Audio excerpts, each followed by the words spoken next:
Microfocus, creators of visual programming tools for software development, is pleased to provide major funding for the Computer Chronicles, the story of this continuing evolution.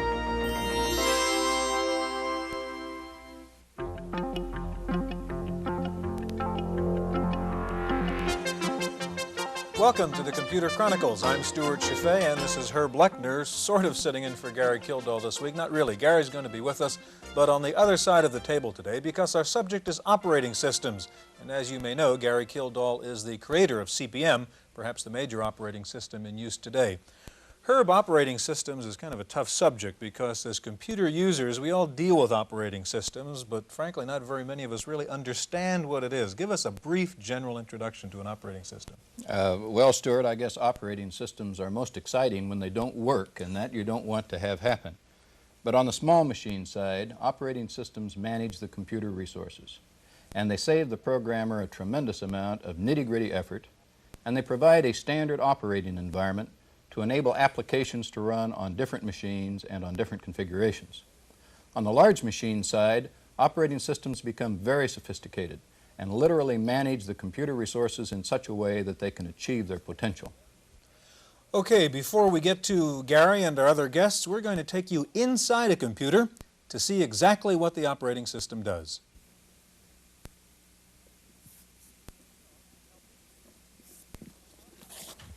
Hello, can I help you? Yeah, where are we?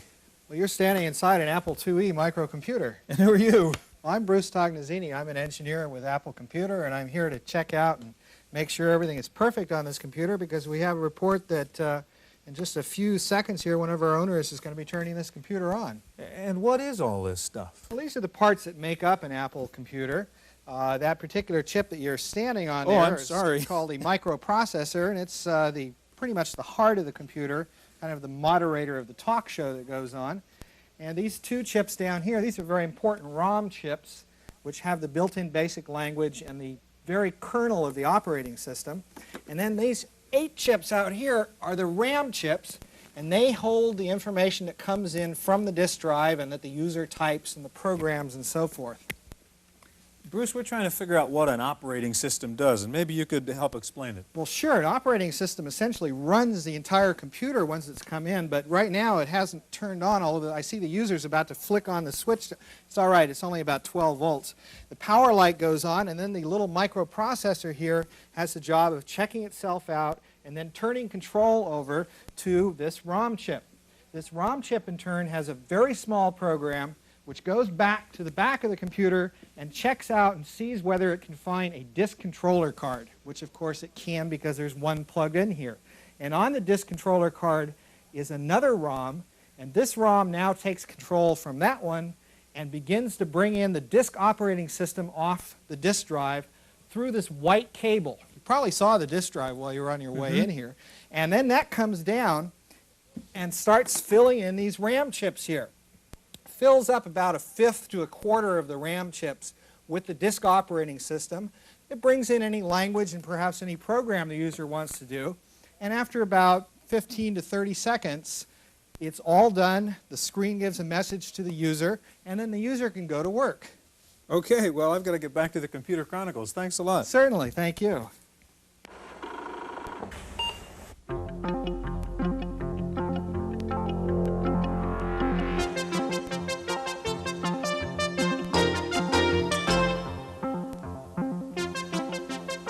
The operating system is a sophisticated computer program that makes the computer easier to use and operate more efficiently. Operating systems are sometimes called systems software or systems programs, as contrasted with application programs, which are the subject of a later lesson. Operating systems provide up to 7 functions, not all of which are present in smaller computer operating systems. One function of all operating systems is to establish the way users interface with the computer. For example, how data are stored on files and how programs are initiated. A second function of operating systems is to permit multiple users to share the same hardware. A third function is to manage data files so that data may be shared among several users or applications. Potential users can be scheduled and unauthorized access prevented. A fourth important function is the handling of all input and output data. Since many applications will run on the computer and share its storage devices, it is necessary to have a common control over how data is stored, accessed, and retrieved. A fifth function is to provide error recovery for the computer system. If an error occurs in the process of reading data from an input device, for example, the system will try to reread the data several times until the error is recovered or bypass procedures initiated. System accounting is a sixth operating system function. This function keeps track of the machine resources so costs can be apportioned among multiple users. How much CPU time is used by each application? How many disk and tape records are written and read by each application, and so forth. The last function provides maintenance accounting. It keeps track of correctable machine errors to aid the maintenance and replacement of failing components. Operating systems available for today's microcomputers are approaching the sophistication of the systems described here and are the subject of the video portion of this program. Gary Kildall shows one of his latest in the next segment. Let's join him now. Joining us now is Gary Kildall, no stranger to this program, of course. Gary is the creator of CPM, host of Computer Chronicles, and also Chief Executive Officer of Digital Research. And with Gary is Tony Fanning with the Corporate Engineering Department of HP Labs at Hewlett-Packard, and Tony works primarily with MS-DOS. Herb? Gary, in view of the immense success of CPM 80, could you tell us a little bit about how the idea got started and how it came to be what it is today?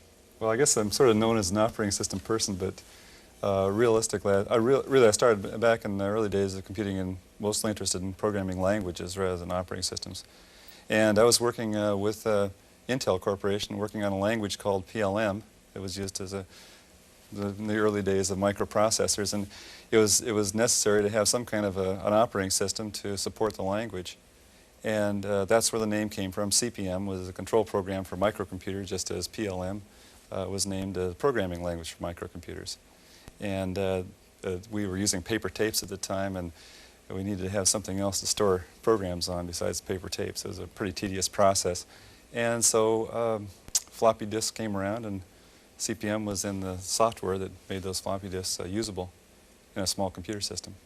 Gary, operating system is a bit of a mystery to a lot of normal computer users who just take advantage of it but never really get to delve inside of it. Could you give us a rough description of what the operating system does inside the computer? Well, basically there are three levels of software, if you want to think of it that way, that you work with in a personal computer. One of them is the level of machine instructions. That's just if you turn the machine on, you don't put any diskettes in, the machine is capable of understanding some instructions. Those are machine instructions. But you have to put something in there to make the thing operate. The second level is what is called system software, and that lies right above the machine language itself. And the third level is the application software, and that's what you actually go out to the store and buy, is the application software. And then the application software then uses the system software as a foundation. System software then runs the machine using the machine instructions. So in that middle layer of system software, you find a number of things like programming languages, utilities, and operating systems. Now, an operating system then is sort of the traffic cop. It keeps track of file, or how your files are stored, how your display is handled, and the keyboard is handled, and things of that sort. And so it's just the foundation for it's like a record player when you're playing records. Well, you have the perspective as a developer, Gary. Tony, you're a user of operating systems. What, as a user, do you seek to find in an operating system? Well, I have an interest, of course, technically in the operating system and how it works, but really when I'm using it, I want the operating system to be transparent to me. I don't want to see it. I just want to use an application, and I know you asked a question earlier about what should one look for? Well, what are you trying to do? If I'm trying to do something like, for example, word processing, I'd like the operating system to just disappear and not bother me. Mm-hmm. Now, you work primarily with MS-DOS, Tony. How would that be different from, say, Gary's CPM? In a lot of ways, it does the same types of things that Gary's CPM does. I think Gary can tell you about some variants of CPM which are very different from what MS-DOS currently does. It's basically the same thing. It allows you to take care of files, take care of transfer of data from one place to another. It takes care of the whole human interface between you, your fingers, the computer, the programs that run in it. Gary, we've been through several generations now of, say, CPM, and each one adds something. Can you describe for us what gets added each time? How do you improve an operating system each time you come out with a new version? Well, the real key to any system software is trying to match what you're doing with that software with the computer system, the capability of the computer system that you have. And what happened, I think, early on in the microcomputer days is that the big computer system had 16K of memory. And so the idea is to tailor down an operating system that uses only a very small part of that memory. Now, when you add more memory, faster processors, then you get more functionality that you add to the operating system as you do more for the operator. And what's happened with, well, these 8-bit systems, for example, are all now 64K. Those are maximum memory size. And even in the 16-bit machines, the average memory size is, let's say, 128, 256, maybe even 512K. We're moving in that direction. And so what happens is the operating system expands, gets more functionality to take advantage of that larger memory area. One of the early attributes of CPM and some other operating systems were that they were simple and clean and neat. And now with the computers becoming larger and this growth occurring that you're talking about, are we going to see the sophistication and complexity grow in the operating system? Well, it certainly is true that it's very easy to add what are called bells and whistles to an operating system, things that really don't add much to the functionality just because there is more memory space. And I think that's the real crucial issue, is how do you add the right kinds of functions. What we see now with 16-bit machines and large memory systems is that we'll see things like concurrency, and we'll be able to demonstrate some of that today. That is, large computer systems have had concurrent operating systems, or multitasking is what it's called in large computer business, for years. And that's the idea of being able to use a computer system to do more than one thing at the same time. But if you look from the small computer, microcomputer days on to today, you see what's happened is that we started with single tasking or single user systems. And so what's happening now is we're coming together, and concurrency, or the idea of doing your printing while you're doing your word processing, for example, is the one that we're finding in that additional functionality that's added. Gary, you have, I think, concurrent CPM up here on the IBM PC right now. Maybe you could just run through a little bit and show us what the components of this system is. Okay, now the idea of a concurrent system and concurrent CPM is it's what's called a real-time system. That is, it's able to switch between programs in very short time intervals, and, for example, be able to receive data over a modem while you're seeing the directory operation. Now, what I'm going to do here is I'll use the keyboard to switch between what we call virtual screens. That is, you can imagine now that you're looking at 4 different consoles as I switch from console to console. So if we say console 0 is the one that we're looking at right now, and that happens to be shown in the lower left-hand side of the screen. Console 1, you'll see, happens to be a display of memory locations.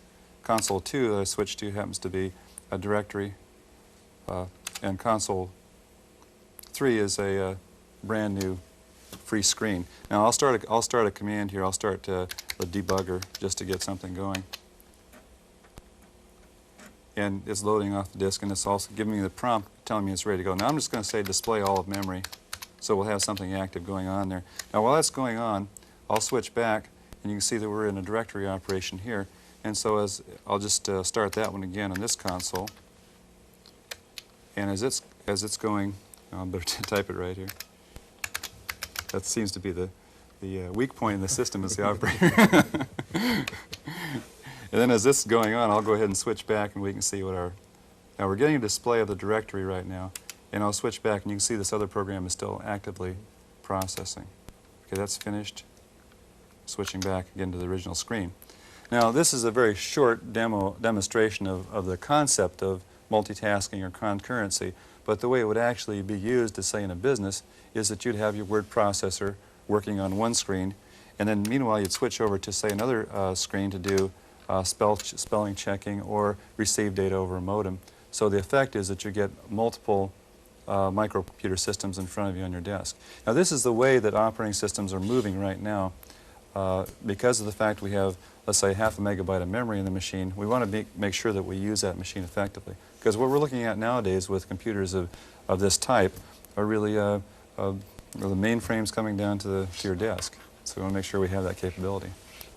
Okay, well, Unix and Xenix may sound like two characters out of a Star Trek episode, but in fact they're two very elegant operating systems, and we're going to take a look at them in just a moment.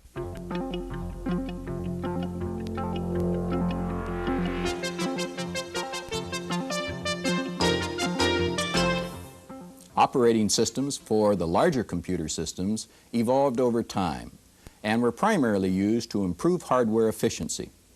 Their main job was to keep the CPU and main storage as productive as possible, scheduling as many different users and applications through the hardware system as possible. One way this was accomplished was through multitasking or concurrency. This is the computer's ability to run several applications at once. Most applications, which use a fair amount of I/O, do not use the CPU efficiently. The CPU is frequently idle, waiting for the application program to get data from a slower I/O device. The operating system accomplishes multitasking by allowing an application program to run until it requests I/O. The operating system then suspends CPU processing for that application and starts another application, which continues until it needs I/O. The operating system will initiate as many applications as are needed to keep the CPU busy.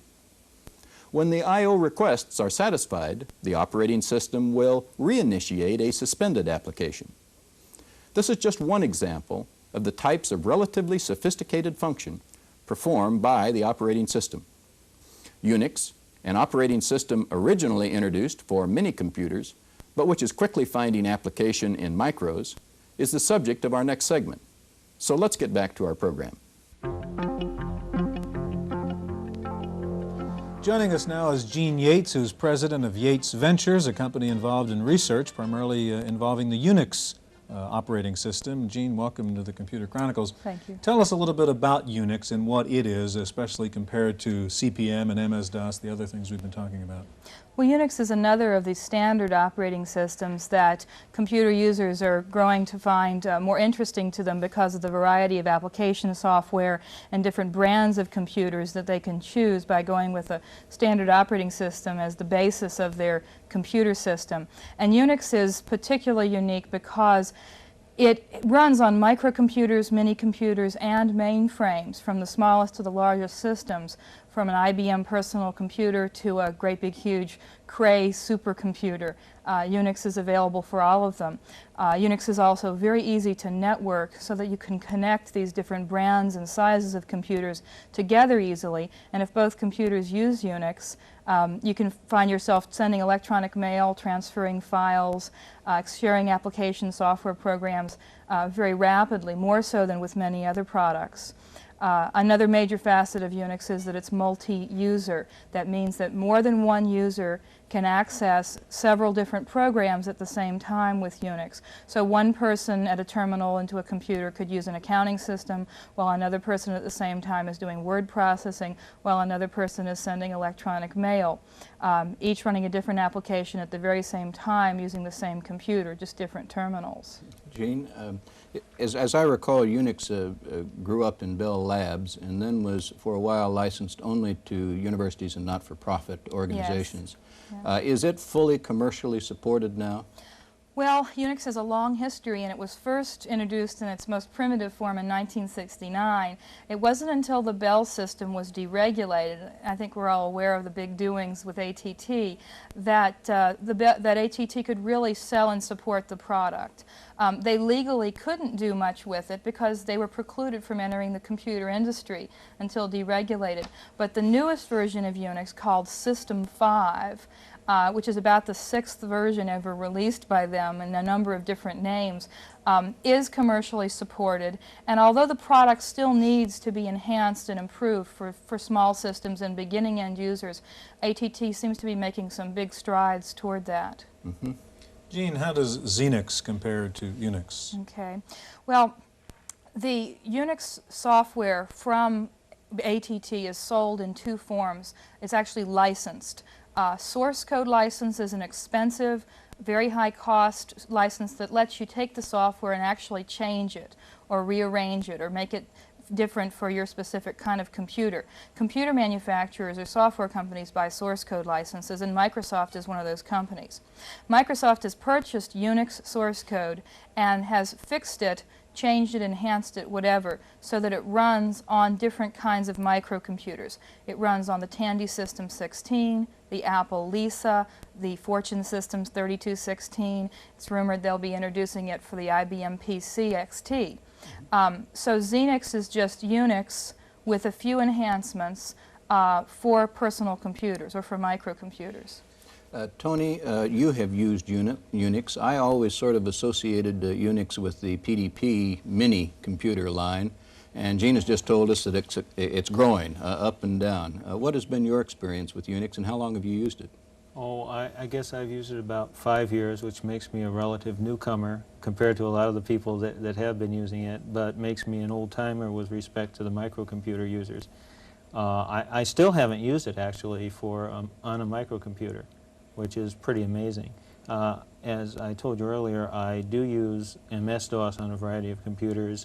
MS-DOS is reputed to be moving in the direction of looking more and more like Unix.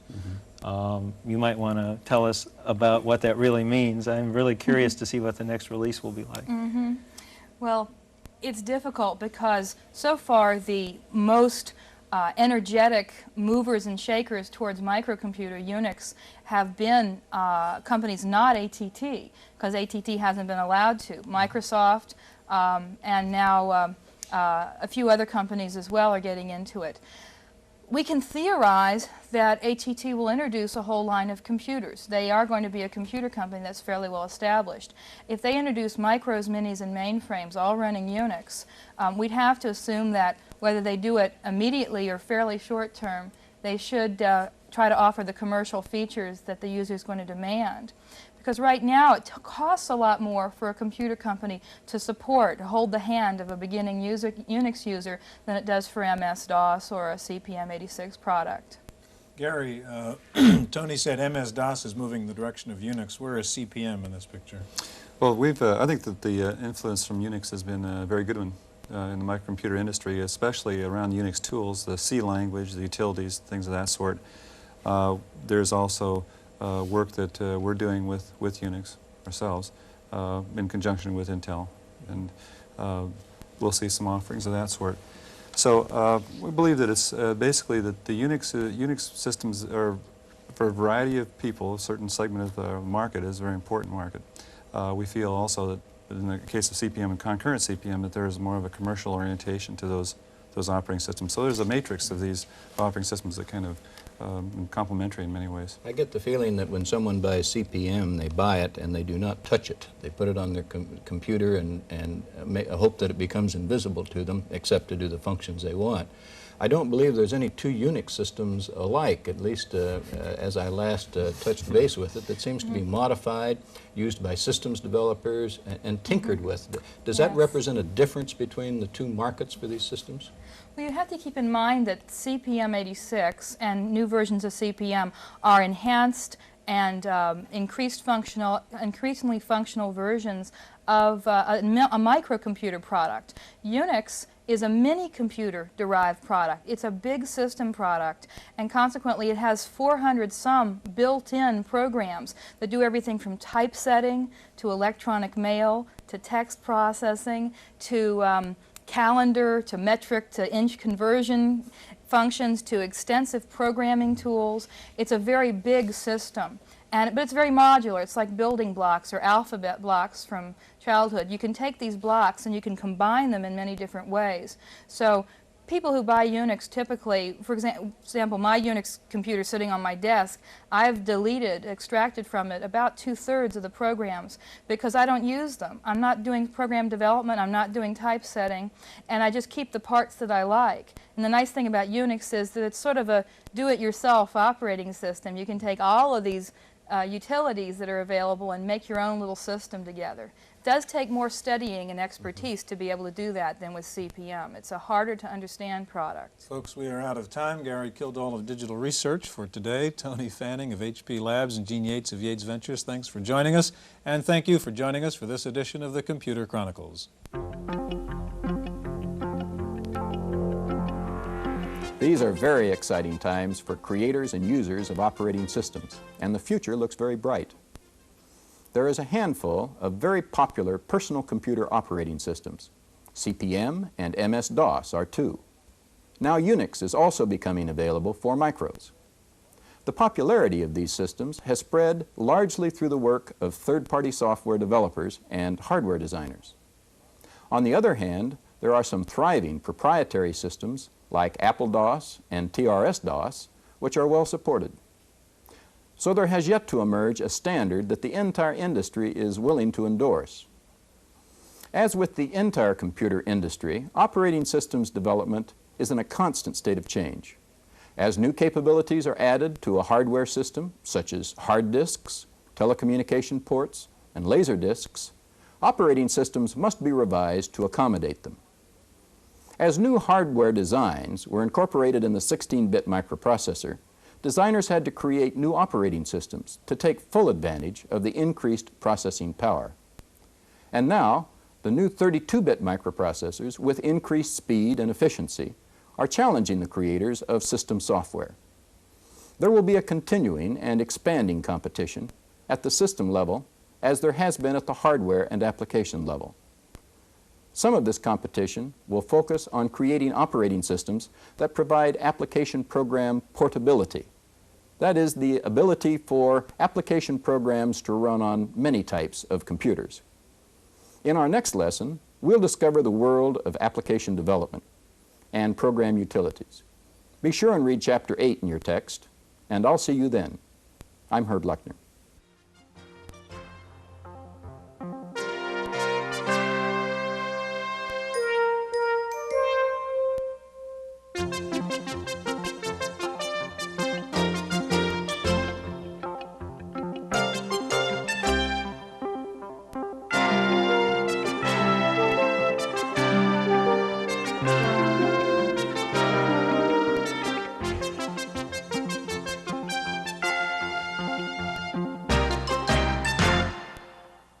Microfocus, creators of visual programming tools for software development, is pleased to provide major funding for the Computer Chronicles, the story of this continuing evolution.